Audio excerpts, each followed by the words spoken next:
What about the non-resident taxpayers who pay 80% of our? How lucky we are. We are very lucky. I mean, we really should they have a bigger role, bigger say, or not? I don't have a. Yeah, I'm just asking your opinion. You know, I think again, you know, I go back to you vote one place, and that's sort of the national model we have in this country, and for those who want to change that, you know, that's a long, difficult road, and I think it's very unlikely that's going to change. I mean, I can remember back when I was a summer person before, and people might moan and say that residential exemption was very unfair, but there were not that many of them. I think But the residential exemption applies throughout Massachusetts, does it not? It's not just Nantucket. It's a local election. Yeah. It's not just Nantucket, but it's a local election. And some, you know, if you don't have an influx of summer people, then the residential exemption doesn't make a lot of difference. It's sort of like our sewer septic issue. If everybody was on sewer, we'd have a different perception of how to deal with the financing, Dan. Right. So, you know, I think most of the summer people I talk to now understand what it means to come to Nantucket. They should come fully forewarned and knowledge of how the tax system works. They have to like Nantucket to choose to come here.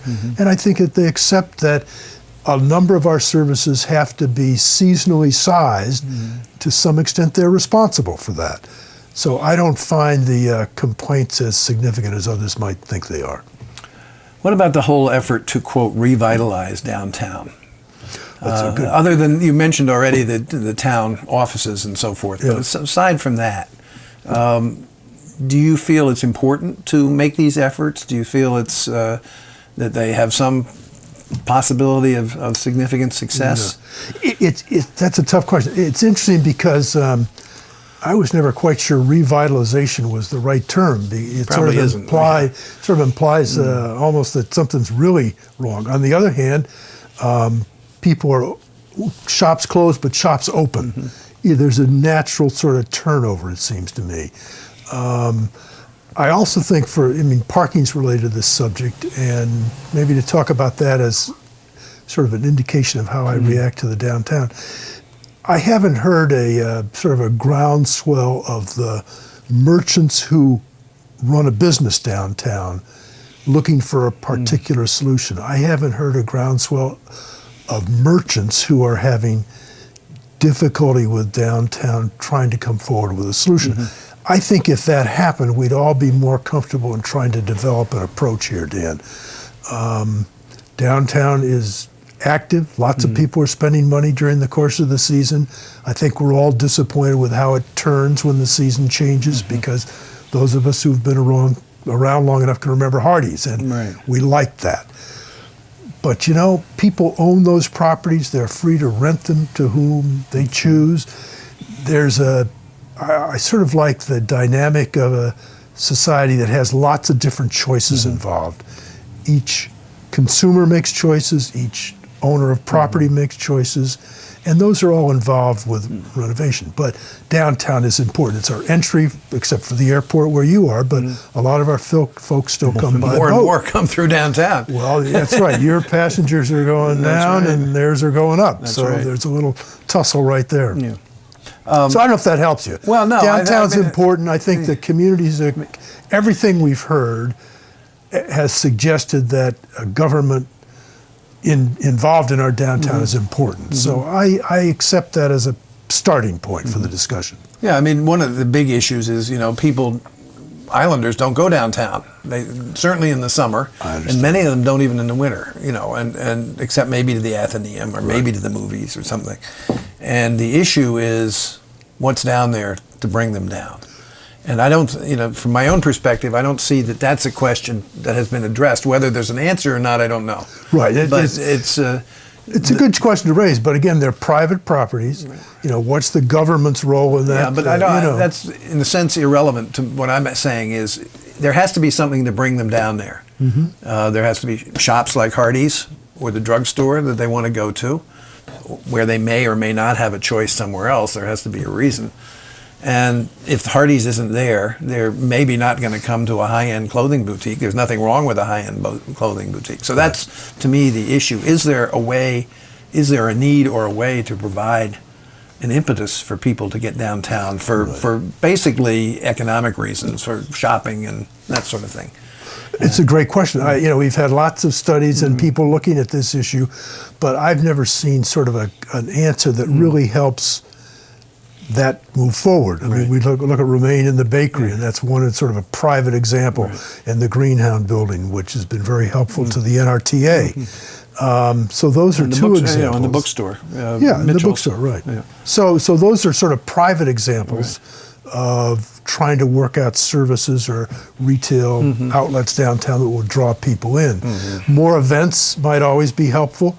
In other words, but then they have to stay for something else. They can't. Sure. They can't just come to an event. It's like the UMass students who came. They were there for a longer period of time. Which I thought was great. Yeah, and I remember people calling up when Wilkes Square discussions were going on, and they say, Rick, we really have to get that educational institution down in that new area. So there are lots of ideas. How they're going to sort of sort out over time is not clear, Dan. Yeah. Well, it's a question of whether the government is committed to at least listening and participating in the discussions that are going on, and I think what you're saying is that it is. Well, I think clearly, in terms of our space needs, we have an involvement, but we have a bigger involvement. We do represent all our citizens, and downtown is a component. We have a construction industry, we have a downtown retail business, we have historic structures that are part of it, our beaches. There are lots of elements of sort of what make Nantucket go, and certainly downtown is one of them. As our final topic, let's talk a little bit about the downtown from an historic perspective and historic preservation and it's being the character of Nantucket, as many people say. Yep. But then you have something that comes along and I'm sure you're aware, I have an opinion on this too, but I'd be interested in yours. The new Maria Mitchell Science Center with a proposed dome that's 10 feet higher than the allowable. It's not proposed anymore, is it? Well, it's been approved. I mean, it's still not, they haven't raised the money to do it. Well, that's a different subject. So my opinion may be a little irrelevant. Well, no, it's not irrelevant, because I think it's important to understand how the leaders of the town feel about sort of, keeping the historic aspect of it, but also sort of staying with the times. Dan, again, it's sort of like my feelings about town meeting. I tend to be pretty much I'm not sure traditionalist is right, but I think the historic fabric of downtown really is important. And in a lot of ways, that's the visual image of the buildings we have. And the fact that they have been preserved, and we were fortunate in a sense as a community that for a long time things didn't change, and it's those houses that continue on. We have to grow and adapt. Whether I personally would have preferred a dome on this building, if that's part of your question, I'm not sure I would have. But that's just me. Yeah. I think a building can be designed. Let's take another example. That sort of the design of the police station. Okay, now that's not in the old historic district, but it's part of our community. And I have always responded to that by saying the airport expansion of 10 years ago now, I felt was very in keeping with what sort of my personal expectation of architectural characteristics that are island-based. So we could have had an architect, and they went through some renditions and some tough times getting that approved. Right. And they had A and B, and they finally got to this one. And I compare it on an extreme basis, obviously, to the Barnstable Airport.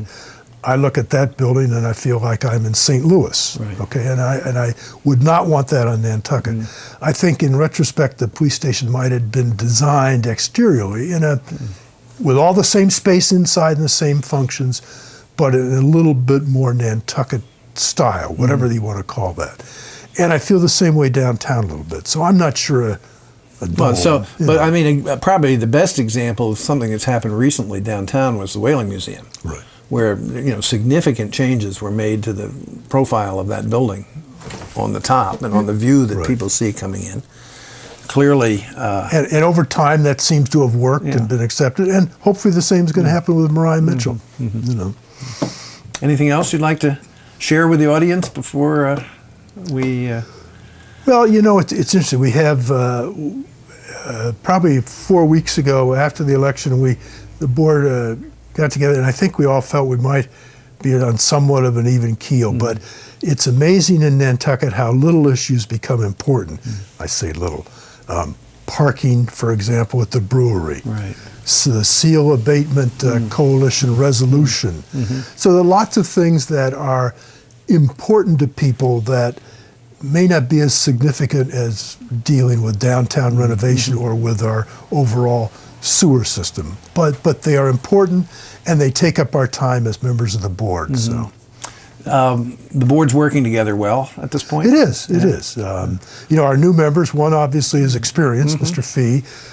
Tobias Glidden is new, and I have found that he is very diligent in trying to make sure he has all the background and exploring the issues. So he's been, I think, a very welcome and good member. Good.